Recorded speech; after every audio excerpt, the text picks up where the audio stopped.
नमस्कार। सोचिए, क्या हो अगर एक इंसान जो भूतों का मजाक उड़ाता है उसे अचानक पता चले कि वो तो खुद एक भूत है।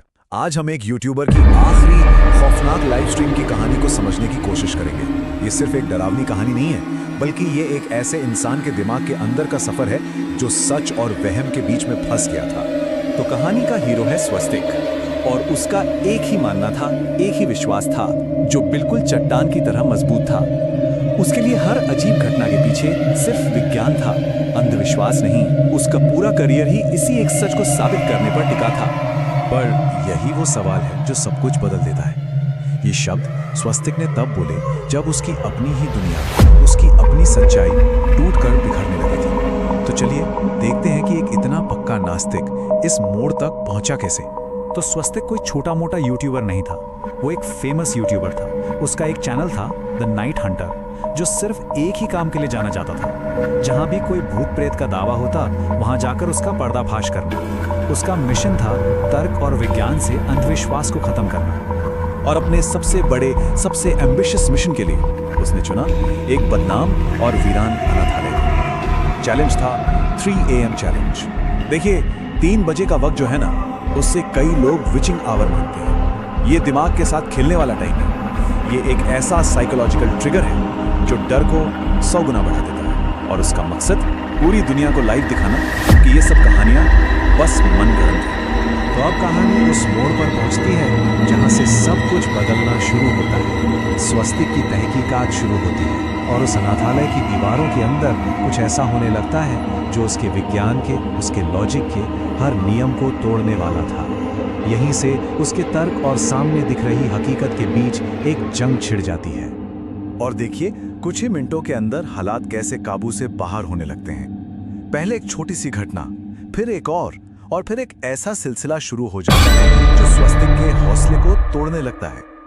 3 बजे का वो वक्त, वो जैसे एक लकीर बन जाता है, एक ऐसी मनोवैज्ञानिक सीमा जिसके पार जाने के बाद वापसी का कोई रास्ता नहीं बचा था। जब स्वस्तिक उस हॉल में घुसा तो टेम्परेचर बिल्कुल नॉर्मल था, 24 डिग्री सेल्सियस। मतलब उसके तर्कवादी दिमाग के लिए सब कुछ कंट्रोल में था। लेकिन बस कुछ ही पलों में, बिना किसी वजह के, तापमान अचानक 8 डिग्री गिरकर 16 पर आ गया। ये पहली घंटी थी, पहली वार्निंग कि उस रात विज्ञान के नियम शायद काम नहीं करने वाले थे। अब तक तो हमला सिर्फ उसके गैजेट्स पर हो रहा था, पर अब अटैक सीधा उसके दिमाग पर होता है। उसे बच्चों के हंसने की इतनी साफ आवाज आती है कि उसे नजरअंदाज करना नामुमकिन था।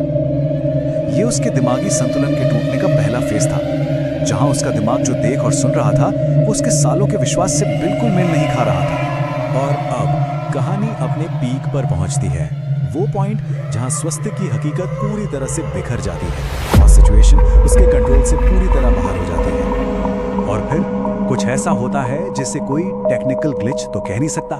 एक कुर्सी, सिर्फ एक अकेली कुर्सी अपने आप हिलने लगती है। हवा नहीं, कोई तार नहीं, ये एक ठोस फिजिकल घटना थी जो उसके हर लॉजिक को मुंह चढ़ा रही थी। और फिर ये डर फैलता है। एक कुर्सी से शुरू हुई वो चीज अब पूरे हॉल में फैल जाती है। हर मेज, हर कुर्सी, सब कुछ हिलने लगता है। स्वस्तिक के चेहरे पर अब सिर्फ हैरानी नहीं थी, बल्कि खौफ था। उसका जो तर्क का कवच था ना, वो पूरी तरह टूटकर बिखर रहा था।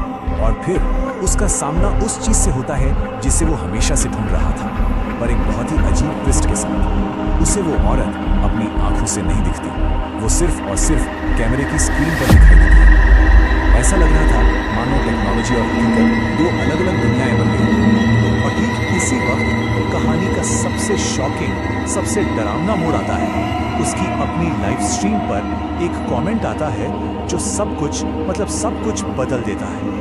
और ये कोई मजाक नहीं था। ये कमेंट किसी और के अकाउंट से नहीं, बल्कि खुद स्वस्तिक के ऑफिशियल वेरीफाइड अकाउंट से आया था। एक डिजिटल भूत जो उसे बता रहा था कि उसकी कहानी खत्म हो चुकी है।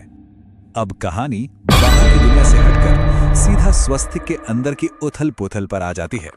अब उसे एक ऐसी सच्चाई का सामना करना था जो किसी के लिए भी मानना नामुमकिन होता।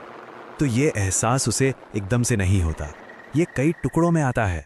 पहले वो कमेंट, फिर अचानक उसे एक धुंधली सी याद आती है, एक ट्रक, एक हाईवे और एक भयानक टक्कर।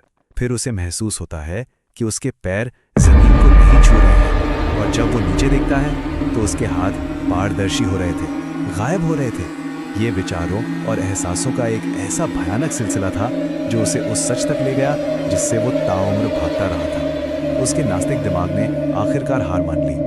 और सच यही था।